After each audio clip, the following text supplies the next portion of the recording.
13 yards in 5 plays for Waterville Elysian. It took 2:05 off the clock, and Toston Taylor's 1-yard run took it in. But that pass from Corey Nye to Brett Atherton was incomplete on the 2-point try. And it is thus 7-6 Mahnomen with 9:22 left in the third quarter of our Class C championship game. And ready to kick off for the Waterville Elysian Buccaneers is Dave Gleason, who's done all their place kicking, point afters, and so on.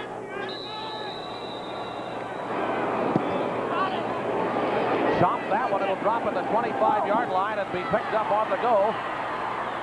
Across the 35 by Jason Hendrickson and to the 37-yard line. A couple of men brought him down.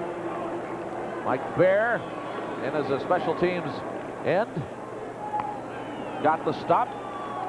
Lee Edberg on the play as well. Great defensive play by both teams in this game so far. The 2 touchdowns have been set up by turnovers, so that will continue to be a key. Not only which offense can move the ball, but which one can prevent the defense from taking the ball away from them.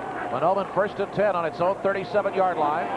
Jason Oakland fake, and the second man through Jason Miller, and stacked up at the line of scrimmage. No gain on the play as he ran into a wall of Waterville Elysian Buccaneers coming through. The nose guard Darren Fromm. See the penetration they're getting. There's nowhere for the ball carrier to go, and the linemen are that far upfield. Just a tremendous defensive play by Little that time, taking on 2 blockers and making the tackle to boot. No gain on the play, 2nd and 10 at the Mahnomen 37-yard line. Big rush at the line. Waterville Elysian working on the corners. Here goes the hand into the belly and over the left side, but not very much farther for Jeremy Oakland. Trent Morris, number 61, the defensive end, stacked him up there. This will be a good one to look at from ground level. They've taken away that first option virtually. They're burying the fake man or the up man every time he gets the ball, and then just depending on the quickness in the secondary linebackers to clean up if that up man doesn't get the ball, and they were right there again that time. There was a gain on the play, but only about 3-4 yards. Waterville Elysian's defense actually rosters 2 safeties. They play 1 deep and work everybody else in the corners on those offensive plays. 7:51 left in the third quarter, and we'll be right back. On the backs of the Mahnomen players' helmets is that number 70. The seniors have dedicated this season to their classmate Ted Roy, who would have been a starting 2-way tackle this season. He was killed in an incident in Arizona last December. That was his number 70. They're all wearing it on their helmets. The Mahnomen Indians now are 3rd and 8 at the 39-yard line in their own territory. Jason Oakland, play action on the right side, and it is intercepted by Corey Nye. Right on the far sideline to the 40, 30, tripped over and out of bounds right at the 30-yard line, and Corey Nye continues to be the big play 2-way man. You can see some of his athleticism come to fruition now here in the second half. He's got the man out there, Oakland, one-on-one. You pick up the replay after he was looking at Oakland's eyes. When he saw him turn and locate the ball, he turned too and found it first. It was a little bit underthrown, and he was able to make the play and then shake off Jeremy Oakland, turn it back upfield, and again, the defense setting up the offense, and we'll see if the Buccaneer offense can convert. 7:38 left in the third quarter. 1st and 10 for Waterville Elysian, and the sweep goes on the left side for a short gainer before the linebacker Bob Bjorgi came in and shut that one down for the fullback Matt Sorensen. Almost seems as if that play at the end of the first half where they gave up the interception to Mahnomen spurred them on. They went in as an angry bunch at halftime, and they've come out and dominated since the second half whistle. 2nd down and 6. Waterville Elysian with the ball at the Mahnomen 27. Justin Selbrade wide to the left. Nye in motion.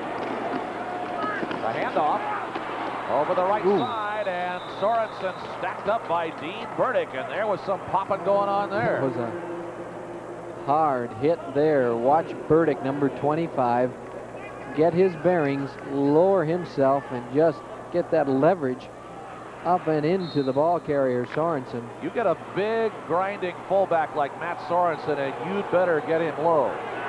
You try and stand up a guy like that, and you're going to have tire marks on you. Now Gross back to throw. Tom Little, but it was over his head. He was covered in single coverage back there by Jeremy Oakland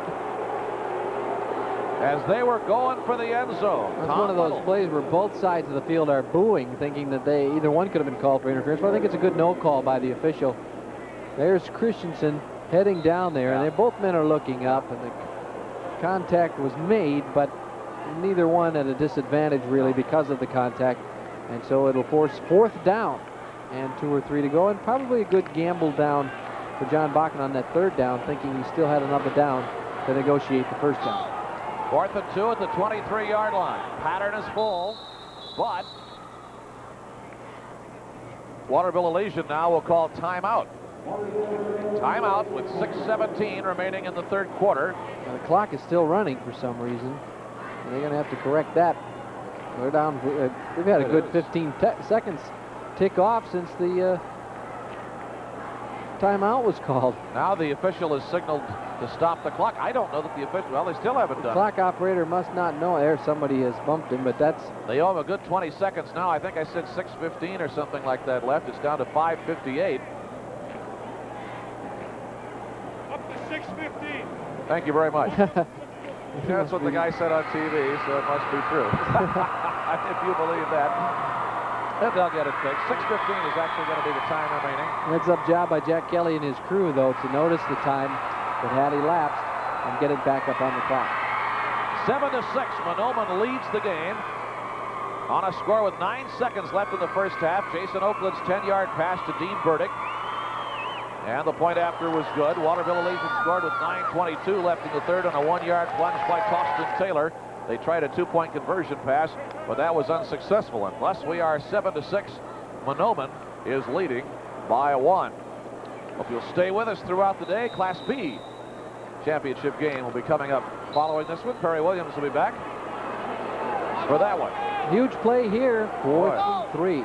Again, single setback, flanker right, slot right, split left, back to throw Gross, lofts it to nobody, and it drops in front of the Jeremy Oakland, the right cornerback. What they were trying to do was apparently curl in the receiver on the left side, Justin Selbrae, but it was not close. Well, he used Knight as a decoy that time, thinking he would draw the double coverage and the back Taylor would be able to swing out and make the play, but the ball was thrown too far. 5:51 remaining in the 3rd quarter. 7-6 Mahnomen. And so the ball goes over to Mahnomen, and now there's Mahnomen an Indians. equipment timeout as Jack Kelly talks with Jason Hendrickson, trying to do repair work there. Now we're ready to go. The Mahnomen Indians have appeared in the state playoffs 10 times in the last 20 years. They were the Class B runner-ups 3 times, but have never won a championship. Now they have the ball 1st and 10 on their own 23-yard line. Wide receiver to the right side. This will counter. And Jason Hendrickson will take the ball across the 25 before the linebacker Matt Sorensen, who is their leading tackler for Waterville Elysian coming into the game, will stack him up. Number 38. He was helped along the way by the safety Tostin Taylor. Good hole opened up that time, but the quickness of the Buccaneers closed it down before they could do a lot of damage, although 4 yards on 1st down is a lot better than they have been doing. Mahnomen had almost twice as many 1st downs as its opponent during the year, 182 to 90. There's a pitch back on the 20-yard line. And cutting across, Jason Miller nailed by Russ Morrison. I should say they have never won a championship. They have not won in their recent appearances. It's been almost a decade, I guess, hasn't it? 79 or 80, wasn't it? 1980. And a player down on the field now for Mahnomen. I think what they meant is they have not won since we've gone to the Prep Bowl format. The Prep Bowl format down here, but that's what I meant to say. 1980, and now the man shaking up for Mahnomen. Jason Miller, the running back, number 22, their leading ground gainer on the year with over 1,000 yards coming in. Let's see if we can see what happened here. Oh, he's taken a lot of punishment today. He lowered the head there. Russ Morshing and Matt Sorensen got him high and low. Came down hard on the left shoulder and the left helmet gear. There's not such a thing as a left helmet gear, is there? Just left side of the helmet. Okay. Yeah. That's what I meant. Yeah. And Yeah, that's what I meant. Just read our minds, folks. You know, that's what we mean. Jason's all right. Yeah, just a little bit of a hard fall there. Oh, they're right. Jason Miller, their leading scorer, 18 touchdowns, 1,004 yards coming into the game today. He has 17 yards on 8 carries so far here in this game.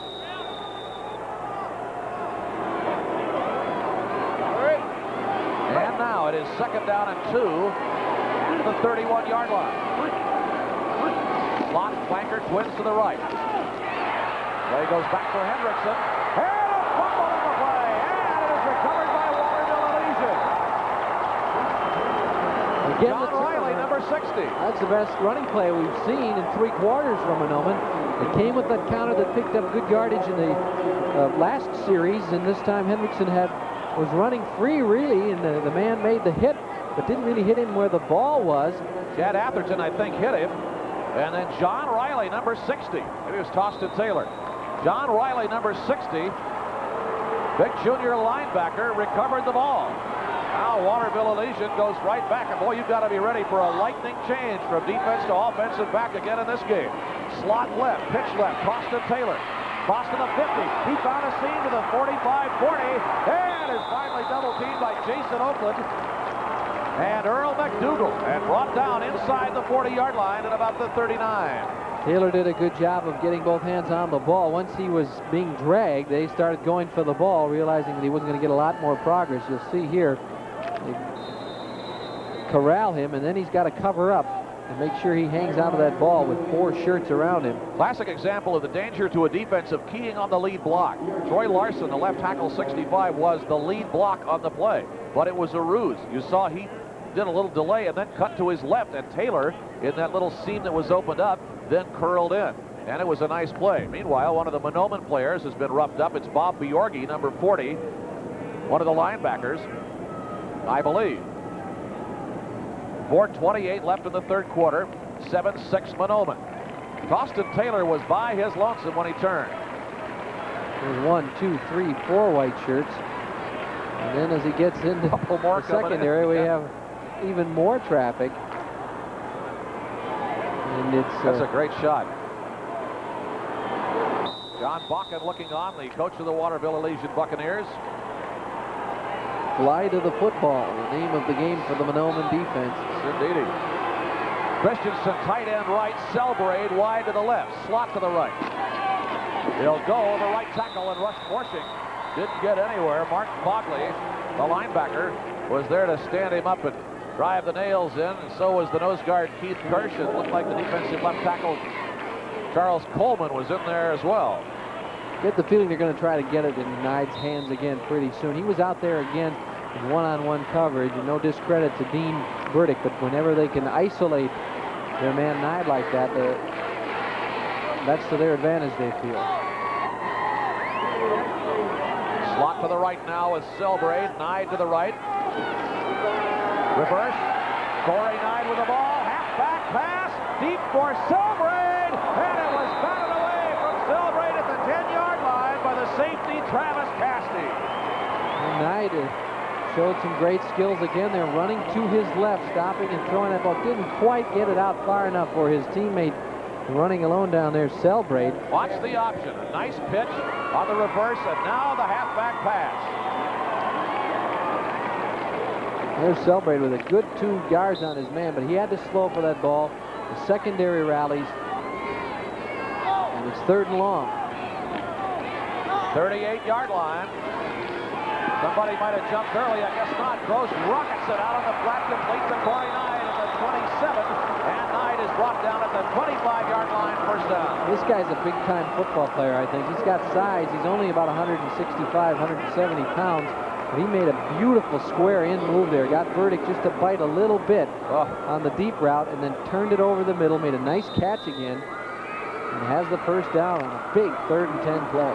Corey Nide, 56 receptions in the regular season, 1,328 yards, 23 touchdowns.